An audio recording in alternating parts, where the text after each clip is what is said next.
안녕하세요. 디스지쌤입니다. 이번에는 아메리카 대륙을 중심으로 살펴보도록 하겠습니다.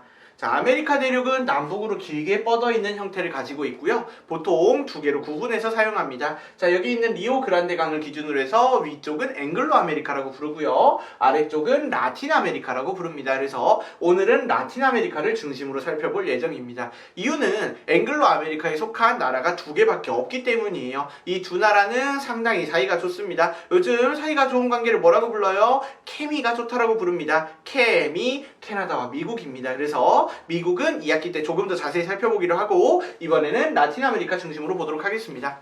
자, 아메리카 대륙은 서쪽에는 태평양, 동쪽에는 대서양을 끼고 있는 대륙입니다. 자, 아메리카 대륙을 자세히 보면 태평양 연안을 따라서 아주 높고 험준한 산맥이 발달한 걸 볼 수 있습니다. 이걸 뭐라고 부르냐? 아메리카 꼬르디에라고 부릅니다. 이 꼬르디에라는 에스파뇰어로 산맥을 의미합니다. 자, 그 중에 이 남아메리카를 보면 여기서부터 여기까지 산맥이 아주 길게 이어진 모습을 볼 수 있어요. 얘네를 뭐라고 부르냐? 안데스 산맥이라고 부릅니다. 자, 이런 안데스 산맥의 동쪽에 내린 비들은 모여서 대서양으로 빠져나가게 됩니다. 여기가 아마존입니다. 열대밀림 있어요. 유량 많아요. 유량 면적 넓어요. 여기가 아마존입니다.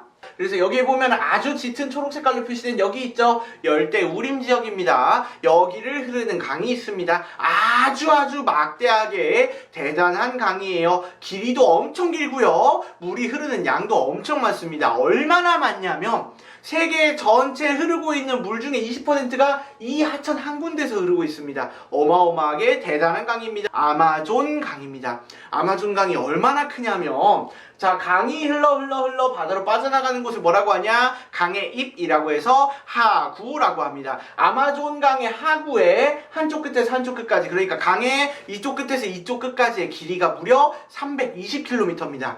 서울에서 부산까지가 한 400km 정도니까 얼마나 큰 강인지 여러분들이 가늠할 수 있을 것 같습니다. 얼마나 큰 강이냐면 강의 돌고래도 살고 있을 정도입니다.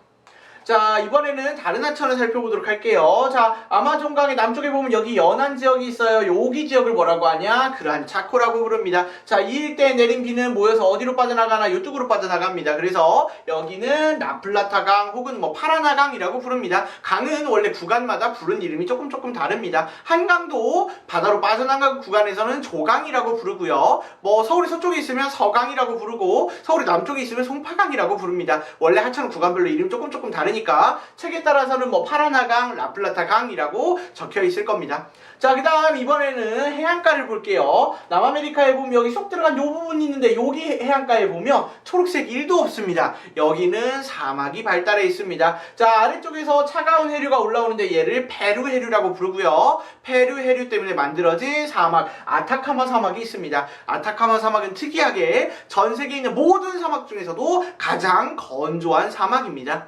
자, 이번에는 바닷가로 가보도록 할게요. 자, 바다가 여기 크게 두 덩어리가 있습니다. 여기 첫 번째 멕시코가 있고요. 멕시코와 미국 사이에 있는 요 바다를 멕시코만, 걸프 오브 멕시코라고 부릅니다. 자, 그 다음 여기 보면은 섬들로 둘러싸인 여기 바다가 있어요. 이 섬들을 콜럼버스는 끝까지 자기 죽을 때까지 인도인 줄 알았대요. 그래서 여기를 서인도 제도라고 부릅니다. 자, 서인도 제도로 둘러싸인 요 바다를 뭐라고 부르냐? 카리브해라고 부릅니다. 카리브해는 영어로 읽으면 뭐예요? 캐리비안입니다. 그래서 여러분들이 잘 알고 있는 워터파크라든가 혹은 유명한 영화의 배경이 여기라고 이해하면 될 것 같습니다.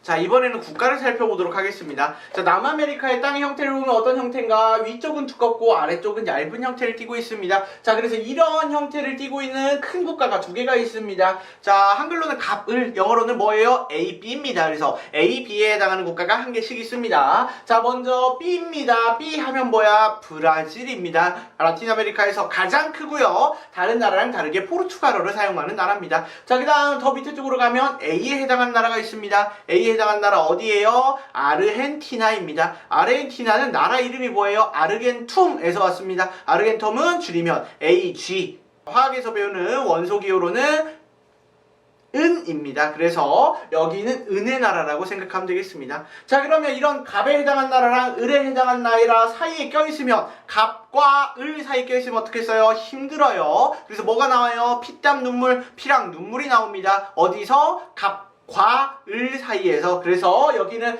피가 나와요. 뭐예요? 파라과이입니다. 자, 여기는 눈물이 나와요. 뭐예요? 우루과이입니다. 그래서 파라과이, 우루과이가 되겠습니다. 자, 그 다음 남미에는 뭐가 지나가나? 여기에 적도가 지나갑니다. 그래서 이 적도가 지나가는 나라가 있습니다. 적도를 영어로 뭐라고 하냐? 이퀘이터라고 합니다. 이걸 에스파냐로 읽으면 뭐라고 돼요? 에쿠아도르라고 읽습니다. 그래서 여기에 에콰도르가 있습니다. 그래서 얘를 기준으로 위치를 다시 파악해 볼게요. 자, 에콰도르 기준으로 남쪽에 있는 나라들을 살펴보도록 하겠습니다. 자, 남극 방향에서 차가운 해류가 올라옵니다. 이 해류 때문에 뭐도 발견할 수 있나? 여기 남극에 살고 있는 펭귄들도 여기 해안가에 살고 있는 경우가 있어요. 훔볼트 펭귄이라고 합니다. 그래서 선생님은 그 펭귄을 보면 펭수가 생각나서 너무 반가울 것 같아요. 그래서 이렇게 얘기하고 싶습니다. 펭! 볼링 칠래? 라고 하고 싶을 것 같아요. 자, 페루입니다. 그 다음 볼링 칠레, 볼리비아, 칠레입니다. 칠레는 남아메리카의 해안가를 따라서 남북으로 아주 길게 뻗어 있는 국가입니다. 자, 이번에는 에콰도르 동쪽에 있는 나라들 살펴볼게요. 에콰도르 동쪽에 있는 나라들 뭘 생각하면 되나?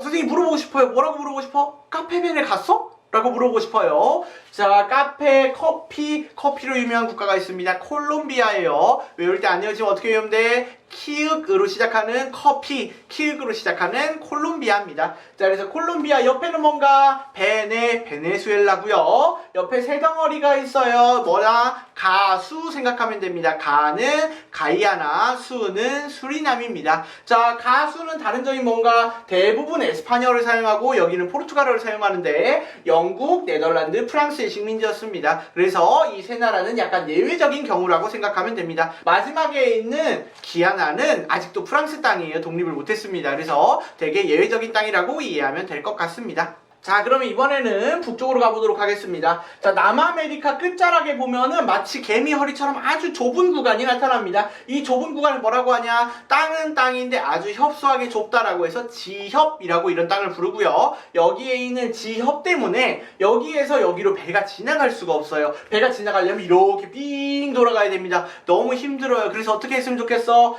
얘를 내버렸으면 좋겠습니다. 얘를 파서 운하를 뚫으면 배가 여기서 여기로 쉽게 지나갈 수 있게 됩니다. 그래서 어떻게 했어요? 저기를 파나봐. 운하를 파나봐. 파나마입니다. 자, 그래서 파나마 기준으로 위쪽 살펴보도록 하겠습니다. 자, 파나마와 미국 사이에 있는 나라들을 흔히 중앙아메리카, 메소아메리카라고 부릅니다. 자, 그래서 첫 번째 나라 코는 콘데, 세계에서 제일 큰 코는 어디예요? 바로 멕시코입니다. 자, 그래서 여기가 멕시코예요.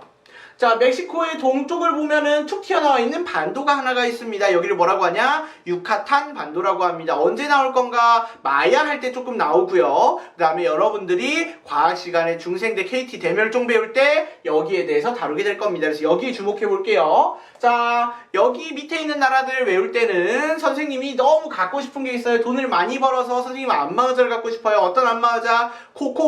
코즈말 안마의자를 갖고 있습니다. 코즈말. 코는 뭐예요? 멕시코. 즈는 벨리즈. 말은 과테말라입니다. 자, 그럼 안마의자를 사면 뭘 하고 싶냐? 안마의자에서 안마를 받으면 선생님 그냥 다이어트가 될 것 같아요. 어떻게? 살들아 가라. 왜? 스타가 되고 싶으니까. 살두라 가라. 왜? 스타가 되고 싶으니까. 살두라 가라. 살 엘살바도르, 두라 온두라스, 가라 니카라과. 왜? 스타 코스타리카입니다. 자, 이번에는 바닷가로 가보도록 할게요. 자, 섬나라들이 굉장히 많은데 섬나라를 모두 다 외우는 거는 매우 힘들 것 같습니다. 그래서 대엔틸레스 제도에 있는 큰 섬나라들 중심으로 보고요. 소엔틸레스 제도에 있는 작은 섬나라들은 기운이 남은 친구들이 외워주면 좋겠습니다. 자, 큰 섬나라들을 어떻게 외우면 되나? 자, 가장 큰 섬나라 쿠바 기준으로 외워볼게요. 자, 쿠바의 자매 아이들이 미니카에 돌을 뿌리고 놀고 있었어요. 자, 그래서 좀 억지 같죠? 자, 그래서 한번 따라해 보도록 하겠습니다. 자, 가장 큰 나라 쿠바고요. 쿠바의 자매 아이들, 쿠바의 자메이카 아이들, IT가 미니카의 돌을, 도미니카, 뿌리고, 푸에르토리코. 자, 그래서 이런 식으로 외우면 되겠습니다. 자, 다른 나라는 국가인데 푸에르토리코는 국가는 아니고요. 미국의 준주입니다.